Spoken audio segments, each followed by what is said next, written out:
Irmãos, pensem que casa animada, uma com todas essas crianças juntas. Seria muita alegria, né? Uma animação, uma bênção. Pensar que tinha gente que eu conheci uma senhora, Dona Ramona, 24 filhos. 24 filhos, então era mais ou menos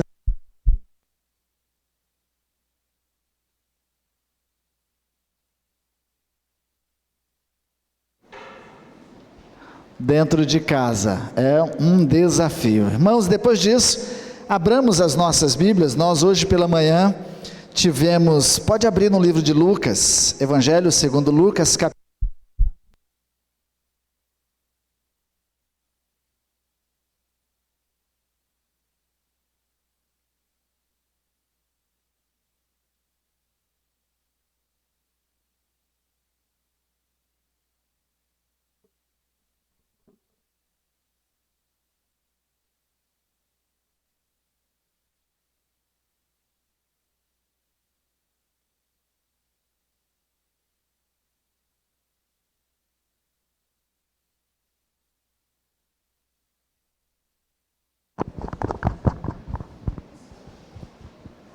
Obrigado, Danilo. Lucas 24, do verso 13 até o verso 35. Como nós falamos, hoje de manhã nós tivemos o culto celebrando a ressurreição, foi uma bênção. Nós agradecemos o Projeto Mulheres, que fizeram toda essa decoração, que organizaram a mesa bem bonita, como vocês percebem. Já não temos a ceia hoje, agora à noite, mas a semana que vem, primeiro dia da semana, primeiro domingo da semana, nós teremos no culto da noite a celebração da ceia. Nós agradecemos a elas todo esse empenho e essa dedicação de decorar o ambiente para nós. Nós vamos dar os avisos mais que faltaram no final do culto. Alguns comunicados importantes a gente repassa para a igreja no fim do culto, amém? Lucas capítulo 24, vamos nos colocar em pé e aí lermos a palavra do Senhor, do verso 13 ao verso 35, que diz assim: naquele mesmo dia, 2 discípulos estavam indo para uma aldeia chamada Emaús, que ficava a uns 10 quilômetros de Jerusalém, e iam conversando a respeito de tudo o que tinha acontecido. Enquanto conversavam e discutiam, próprio Jesus se aproximou e ia com eles. Porém, os olhos deles estavam como que impedidos de o reconhecer. Então ele lhes perguntou: o que é que vocês estão discutindo pelo caminho? E eles pararam entristecidos. Um, porém, chamado Cleopas, respondeu: será que você é o único que esteve em Jerusalém e não sabe o que aconteceu lá nestes últimos dias? Ele lhes perguntou: do que se trata? Eles explicaram aquilo que aconteceu com Jesus, o Nazareno, que era profeta, poderoso em obras e palavras diante de Deus e de todo o povo, e como os principais sacerdotes e as nossas autoridades o entregaram para ser condenado à morte e o crucificaram. Nós esperávamos que fosse ele que havia de redimir Israel, mas depois de tudo isso, já estamos no 3º dia desde que essas coisas aconteceram. É verdade também que algumas mulheres do nosso grupo nos surpreenderam, indo de madrugada ao túmulo e não achando o corpo de Jesus, voltaram dizendo que tinham tido uma visão de anjos, os quais afirmavam que ele vive. De fato, alguns dos nossos foram ao túmulo e verificaram a exatidão do que as mulheres disseram, mas não viram. Então ele lhes disse: como vocês são insensatos e demoram para crer em tudo que os profetas disseram. Não é verdade que o Cristo tinha de sofrer e entrar na sua glória? E começando por Moisés e todos os profetas, explicou-lhes o que constava a respeito dele em todas as Escrituras. Quando se aproximavam da aldeia para onde iam, ele fez menção de passar adiante. Mas eles os convenceram a ficar, dizendo: fique conosco, porque é tarde e o dia já está chegando ao fim. e entrou para ficar com eles. E aconteceu que, quando estavam à mesa, ele pegou o pão e o abençoou, depois partiu o pão e o deu a eles. Então os olhos deles se abriram, e eles reconheceram Jesus, mas ele desapareceu da presença deles, e disseram um ao outro: não é verdade que o coração nos ardia no peito, quando ele nos falava pelo caminho, quando nos explicava as Escrituras? E na mesma hora, levantando-se, voltaram para Jerusalém, onde acharam reunidos os 11, e os outros com eles, os quais diziam: de fato o Senhor ressuscitou, e já apareceu a Simão. Então os dois contaram o que lhes tinha acontecido no caminho, e como tinham reconhecido o Senhor no partir do pão. Amém? Curva a sua cabeça e oremos mais uma vez. Pai, continue a falar conosco. Eu sei que o Senhor já ministrou no nosso coração nesta noite, mas que a Tua palavra e o refletir nela possa também nessa noite arder o nosso coração. Pedimos a graça, a direção, unção do Teu Santo Espírito, tanto para ministrar da parte do Senhor, quanto para recebermos aquilo que o Senhor tem para cada um de nós. Nós oramos assim no nome de Jesus. Amém. Amém, Deus. Podem tomar os seus lugares, seus assentos. É de praxe que todos os anos, nessa data de Páscoa, ou a gente tem uma programação toda direcionada à ideia da Páscoa, e as crianças apresentam a ideia da Páscoa, nós pregamos sobre a Páscoa, mas eu entendo e creio que vocês, depois de tudo que nós vimos a semana no acompanhamento da trajetória da vida de Jesus, desde a entrada de Jerusalém até o seu sepultamento e a sua ressurreição, e também, por que não dizer, até a sua ascensão, eu creio que vocês já entendem quem de fato é a nossa verdadeira Páscoa, quem de fato é o Cordeiro de Deus que tira o pecado do mundo, quem de fato é o Cordeiro de Deus que nos traz libertação, que nos traz liberdade, muito mais do que uma escravatura física de serviços obrigatórios, mas no reino espiritual, coisa que não fora compreendida pelos judeus da época e muitos ainda não compreendem hoje. Esse texto, e eu queria pensar com vocês nele, não falando aqui da história da Páscoa. Muito obrigado, lindão. Eu vendo o filme da semana passada, a mensagem, eu vi que eu não agradeci quem trouxe da outra vez. Eu acho que foi o pastor Rodrigo, ou foi o pastor Geiso, não lembro, mas não agradeci. Estou agradecendo agora de antemão quem trouxe a água da semana passada, tá bom? Mas esse texto, eu queria pensar com vocês sobre ele, sobre no caminho, no meio do caminho, encontrei Jesus. Tem um provérbio que diz: no caminho, no meio do caminho, encontrei o quê? Uma pedra. Mas eu preferi colocar no caminho, no meio do caminho, encontrei Jesus. Esses dois discípulos estavam no caminho, a caminho de Emaús, se dirigindo talvez à cidade de origem deles, onde eles moravam, depois de seguir Jesus um tempo.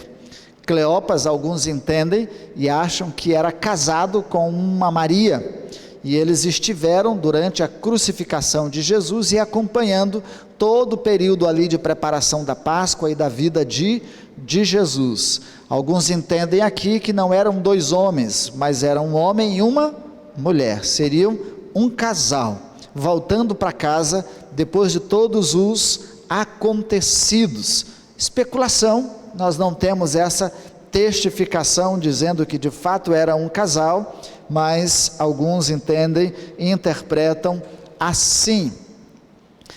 A priori nós podemos pensar assim: estava tudo errado. Olhando a história, lendo a história, estava tudo errado.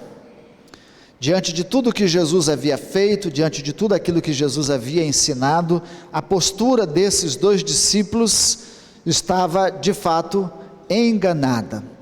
Eles estavam regressando porque havia uma série de situações em seus corações que os enganavam e por isso eles estavam retornando. Vamos ver alguns detalhes da vida desse personagem que a gente poderia dizer que estava errado. Primeiro, uma semana antes, Jesus estava sendo aclamado como libertador de Israel, agora estava morto há 3 dias, tendo sido tratado como um blasfemo, como um herege, como um traidor, vil, terrível, e por isso havia sido condenado à mais terrível morte da época, morte de cruz. Uma morte que tinha como objetivo inibir qualquer rebelião ou qualquer revoltante que quisesse contestar o Estado romano, as autoridades romanas, o governo romano. Como o sinédrio, os judeus e as autoridades não tinham poder de pena de morte, de decretar a morte sobre ninguém do seu juízo, então eles deram essa função ao Império Romano, juntando uma multidão que aclamavam depois, os mesmos que receberam Jesus, dizendo: crucifica-o, crucificam. Depois dizendo: solte Barrabás e crucifique Jesus. Parecia um contexto aqui meio tenebroso para esses 2 personagens, que tinham uma expectativa a respeito da pessoa de Cristo Jesus. Na visão deles, algo estava errado. Na argumentação deles com Jesus, isso fica evidente. Os 2 discípulos estavam indo para o lugar errado, de volta para Emaús, longe da cidade de Jerusalém, longe do que havia acontecido. A ordem de Jesus, após a sua ressurreição para os discípulos, é que eles voltassem para a Galileia. Lá eles voltariam a se conversar. Lá ele apareceria a eles, embora tenha aparecido também em Jerusalém, no túmulo, na ressurreição, a Maria, os discípulos, e mais aos 11 discípulos no cenáculo, por 2 vezes, por dúvida de Tomé, conforme a narrativa de João, mas a proposta de Jesus é que eles voltassem para a Galileia. Aquele casal estava voltando para Cafarnaum. Eles haviam desistido. Os 2 nutriam um sentimento errado. Não que se fosse negar a tristeza, o luto da morte de Jesus, do sofrimento, de tudo aquilo que ele passou, mas a tristeza que ocupava o coração daquele casal ou daqueles 2 discípulos não era só o do luto, mas era uma tristeza carregada de frustração, carregada de decepção. Acreditamos na pessoa errada, confiamos na pessoa errada, pusemos todo o nosso crédito e perdemos o nosso tempo seguindo, acompanhando, porque era a pessoa errada. Não aconteceu o que deveria ter acontecido dentro da sua expectativa. Os 2 esperavam pela coisa errada, que era a redenção de Israel. Quando eles falam com Jesus na sua argumentação, diz assim: esperávamos que ele fosse aquele que viesse redimir Israel. Redimir de quê? Redimir do jugo romano, do peso romano, das autoridades romanas, dos tributos romanos, que viesse libertá-los socialmente, militarmente, politicamente. Essa era a expectativa desse casal e de boa parte da população hebreia, judia, especialmente os que habitavam na região da Galileia e na região da Judéia. Eles esperavam um Cristo militarizado, que fosse organizar um exército, que fosse provocar uma rebelião, que fosse provocar um caos, e viesse então dar liberdade política, social e econômica ao povo judeu. Não seria essa às vezes nossas expectativas a respeito de Jesus? Será que também nossas expectativas em relação a Ele não são as mesmas enganadas deste casal? Até encontrar um viajante, entre aspas, sem noção. E eles também faziam as coisas erradas, discutindo ceticamente sobre o fato da ressurreição. Eles estavam incrédulos, eles ouviam das mulheres, ouviram dos discípulos, mas eles não acreditaram na ressurreição. A expressão deles no texto é dizendo que parece que ela teve um sonho, teve uma visão, não foi um fato, não foi uma realidade. A descrição deles era amenizando, dizendo: olha, falaram lá que ele estava vivo, disseram que ele tinha ressuscitado, mas ninguém confirmou nada, ninguém testificou nada, ninguém garantiu nada. Então havia um ceticismo, uma incredulidade no coração dos dois a respeito da ressurreição de Jesus, até eles encontrarem, entre aspas, esse viajante que aparece no meio deles e vai seguindo e acompanhando. Imagine você andando, viajando, e aparece uma pessoa e começa a se aproximar de você e ficar escutando a sua conversa. Como é que você ia se sentir? Você está andando nas ruas de Campo Grande, falando lá com sua esposa, falando com seu filho, de repente vem aparecendo uma pessoa, e vem se achegando, e aí ele parece que quer escutar a sua conversa. Vamos traduzir isso para a modernidade. Imagine que você esteja no celular, e alguém começa a esticar o pescoço, para saber com quem você está conversando e o que você está escrevendo no celular. Isso incomodaria. Esse viajante se aproxima dos dois discípulos e fica ali, perto deles, e eles não dão muito interesse para aquela pessoa que se aproxima deles, até que Jesus pergunta para eles: sobre o que vocês estão falando? Esse assunto, embora houvesse a incredulidade, houvesse a fuga, a desistência, mas era uma coisa que estava presente ainda na sua memória, na sua cabeça, e eles não conseguiam parar de falar sobre aquilo, e discorrendo, então Jesus pergunta sobre o que eles estavam conversando. De maneira não muito educada, eles perguntam: porventura, você é alguém que não sabe das coisas que aconteceram? Você é sem noção? Você está perdido no tempo? Você não é uma pessoa esclarecida, informada? De onde você está vindo, que você não sabe de todo o alvoroço, de tudo o que aconteceu em Jerusalém? E aí eles começam a explicar para Jesus, dentro da perspectiva e da visão deles, aquilo que havia acontecido, de maneira não muito gentil, não muito educada, mas expondo a realidade e o ponto de vista deles a respeito da morte e da ressurreição de Cristo Jesus. E aí nós vamos fazer uma pergunta: o que provocou tanto desânimo nesses discípulos?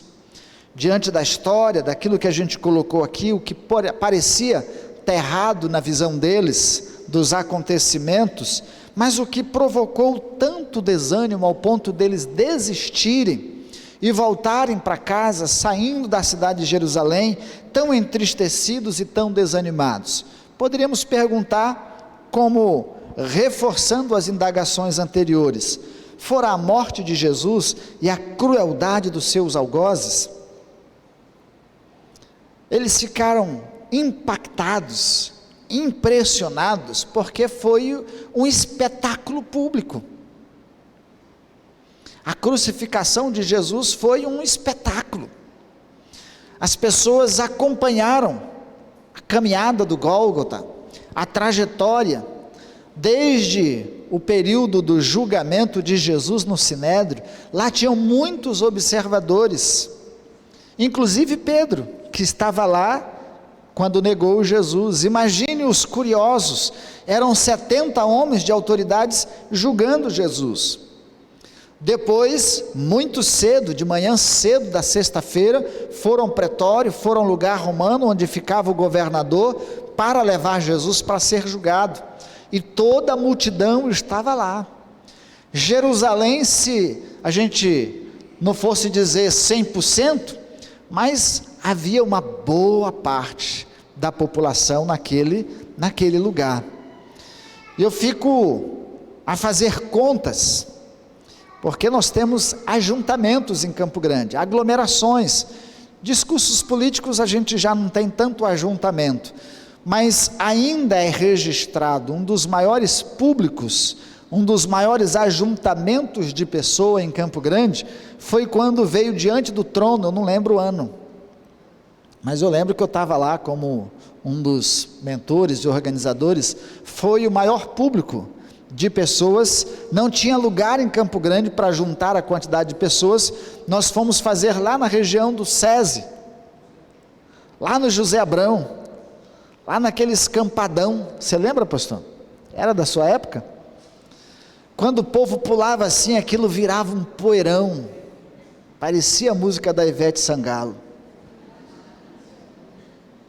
era uma poeira, povo desmaiando, povo passando mal. Foi pela misericórdia de Deus que coisas ruins não aconteceram ali, não tinha bombeiro suficiente, não tinha SAMU, não tinha, era só pela graça. Mas um ajuntamento de pessoas daquele tamanho, gritando, crucifica-o, crucifica-o, crucifica-o. Imagine a pressão que foi para Pilatos, imagine a pressão que foi para as autoridades romanas. Se eles não satisfizessem o desejo do povo, o que iria acontecer? Então, era um ajuntamento muito grande, clamando, e depois, todos os açoites, toda a humilhação, tudo aquilo que Jesus passou, caminhando até o Gólgota, carregando a sua cruz, e as pessoas observando, gritando, era um espetáculo terrível, de humilhação terrível. Será que fora essa crueldade que ocupou a mente, e a tristeza encheu o coração daqueles personagens, daqueles 2 discípulos? Ou foram as ameaças seguidas, ou aos seguidores do próprio Cristo, dizendo, está vendo? Olha o que está acontecendo com seu mestre, olha o que está acontecendo com esse que vocês estão seguindo, se vocês seguirem o caminho deles, é o que vai acontecer com vocês. Se vocês continuarem se reunindo, continuarem dizendo, continuarem reproduzindo o que ele está fazendo, é o mesmo que vai acontecer com vocês. A crucificação era uma forma de inibir qualquer ato, qualquer manifestação. Imagine você fazendo qualquer ato de manifestação, e depois chega a polícia e enche você de paulada. Você vai querer voltar para alguma manifestação? É uma forma de inibir, de coibir. Então, foram as ameaças que encheram o coração daquele casal de tristeza, e de sentimento, e de frustração, e de decepção, vendo que, em vez dele ser o líder forte, o libertador, o guerreiro, que viesse clamar aos seus seguidores, ajuntem, peguem armas, vamos lutar, vamos nos defender, é a hora da gente vencer, olha a multidão, se a gente virar essa multidão para o nosso lado, a gente vence. Talvez fosse essa a expectativa deles também, ou simplesmente a ausência do líder que alimentava a esperança no coração dos seus liderados. Morreu. Tudo que ele deixou, tudo que ele ensinou, tudo que ele falou, ele morreu. Não tem mais líder para seguir, não tem alguém mais para me dar uma voz de comando, eu não tenho mais ninguém para fazer o ajuntamento, eu não tenho mais ninguém fazendo lá os milagres, agora não tenho um líder. Então, que eu vou fazer? Quem que eu vou seguir? Que direção eu vou tomar? Ou seria a falta de fé? Fossem essas coisas, ou seria a falta de fé daqueles dois discípulos? E aí podemos acompanhar no texto. Os olhos deles estavam como que impedidos de ver e reconhecer o Cristo ressurreto. Aqueles que viveram e conviveram com Ele tanto tempo, aqueles que ouviram por tanto tempo, aqueles que sabiam, por meio dos seus ensinos, que Ele ressuscitaria ao terceiro dia, não conseguiram enxergá-lo, não conseguiram reconhecê-lo. Não criam nas diversas palavras que Jesus ensinara durante seu ministério. Ele mesmo falou: eu vou para Jerusalém, lá eu serei preso, vou ser morto, mas ao terceiro dia eu ressuscitarei. Ensinou isso aos seus discípulos, alertou os seus discípulos quanto a isso. Está chegando a hora, agora é a hora.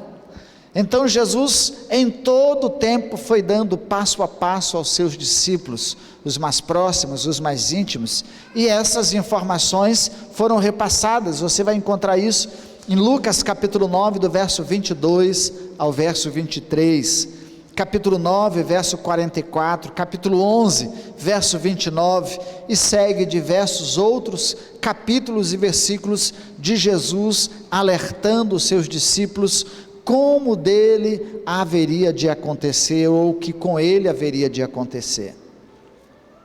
Dando o exemplo, por exemplo, de Jonas, que ficou 3 dias no ventre, então também ele 3 dias, e ao terceiro dia ressuscitaria.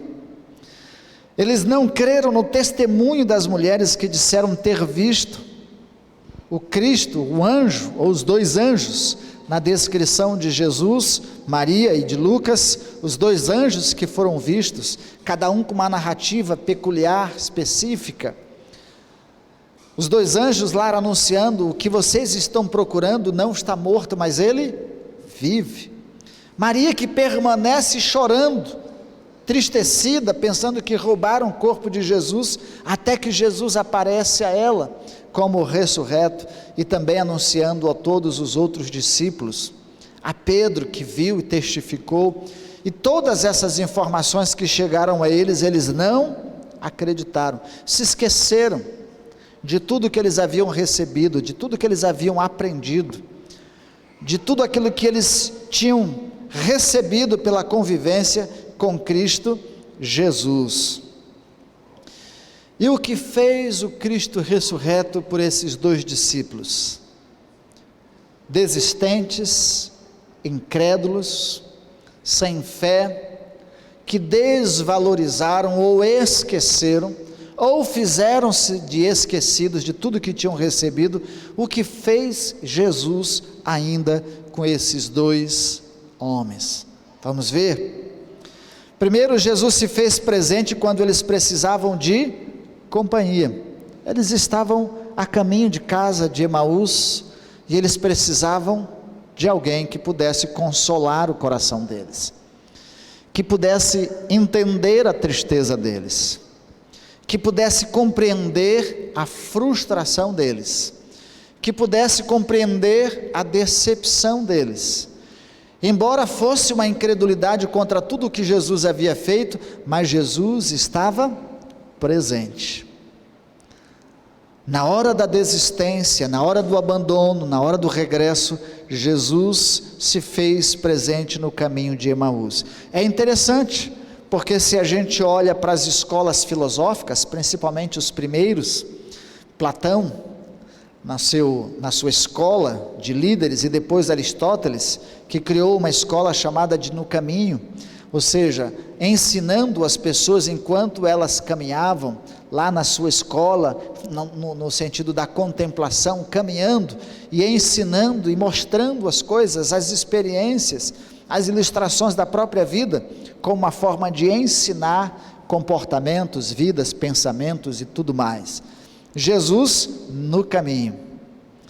Parece Deuteronômio instruindo um pai como deveria educar os seus filhos no caminho, ao deitar, ao levantar, todo o tempo deve instruir. Jesus aqui, 10 quilômetros de distância. Eu não sei se você se disporia a andar 10 quilômetros com alguém que acabou de desistir de tudo que você havia proposto como princípio de vida, como mensagem, como anunciação, como exercício de cumprimento da vontade de Deus. Eu não sei se você andaria 10 quilômetros. 10 quilômetros dá mais ou menos daqui aonde? Terenos? É menos? Hindu Brasil? Daqui no Hindu Brasil, uma caminhadinha boa, né? Dá para fazer um bom percurso. Daqui lá para casa dá 12 quilômetros, 16, 15 quilômetros mais ou menos, daqui até uma boa jornada. Eles não moravam tão longe de Jerusalém assim, mas Jesus seguiu caminhando com eles. Jesus os ouviu quando precisavam desabafar, ainda que de maneira mal educada, ainda que de maneira meio grotesca e com desinformações, mas Jesus ouviu o desabafo daqueles dois discípulos. Primeiro ficou atento a tudo que eles tinham para falar, e depois de ouvir tudo que eles haviam falado e desabafado, aberto seus corações, Jesus explicou a eles as Escrituras, de tal forma que seus corações voltaram a ser aquecidos. Foi rememorizado, relembrado tudo aquilo, e olha que o texto diz que a começar de Moisés e os profetas, Jesus explicou tudo que dele estava escrito. Não é pouca coisa. Eu não sei se vocês receberiam assim numa noite só os ensinos a respeito de Jesus, desde o Gênesis, desde Moisés até os profetas, todas as profecias, todos os ensinos, todas as figurações, todas as tipificações, tudo que pudesse falar a respeito de Cristo Jesus em um tempo, e isso foi aquecendo o coração daqueles dois discípulos. Isso nos traz lições preciosas. Jesus também esclareceu como Deus age soberanamente sobre a história. Jesus disse: estava determinado que fosse exatamente assim. Não deveria ser diferente. A crucificação precisaria acontecer. E a ressurreição também, ao terceiro dia, como declaração de vitória sobre a morte e sobre o inferno. Jesus também aceitou o convite para ficar com eles e comeu com eles, ceou com eles. Jesus deu a ideia de que ia passar direto, e eles, constrangidos por tudo aquilo que Jesus já havia ensinado a eles, dado a eles, compreendido, o coração deles ainda, os olhos ainda não estavam abertos, embora o coração já ardesse, a palavra de Deus já aquecesse o coração deles, mas os olhos ainda estavam tampados, até o momento da ceia, até o momento da comunhão, até o momento de estar junto, até o momento da intimidade. Aí os seus olhos foram abertos, e eles reconheceram que era Jesus. Depois de reconhecerem que era Jesus, Jesus desaparece da frente deles, e eles então voltam rapidamente para se encontrar com os discípulos em Jerusalém. Então eles andaram 10 quilômetros, comeram, deram aquela descansada, reconheceram Jesus. Que fizemos? Olha que decisão errada nós tomamos. Vamos voltar para Jerusalém, vamos encontrar os outros discípulos que estão lá, vamos testificar para eles que de fato Jesus ressuscitou. Talvez alguns deles também tenham dúvidas como nós. Vamos lá testificar, proclamar que de fato Jesus ressuscitou. Voltaram mais 10 quilômetros, 20 quilômetros, uma caminhadinha básica. Nem o Samuca na sua caminhada de manhã e final do dia faz tudo isso.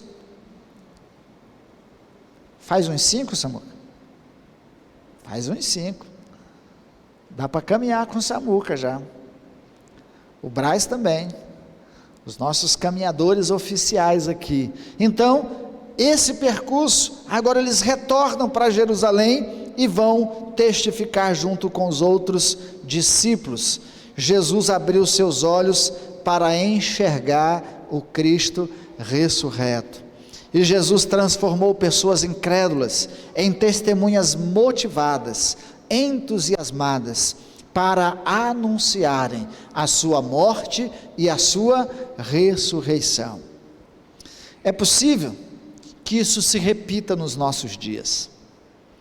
É possível que muitos dentre nós e no meio de nós vivam momentos, tempos da sua vida como esses dois discípulos, que num tempo de incredulidade, num tempo de ausência de fé, num tempo de desânimo, num tempo de tristeza, num tempo de decepção, de frustração, de expectativa frustrada, vivam essa mesma situação dos dois discípulos de Emaús. Para você, para nós, quando vivemos momentos como estes, vamos nos lembrar, Jesus está no caminho conosco. Jesus não nos deixa nem nestas horas.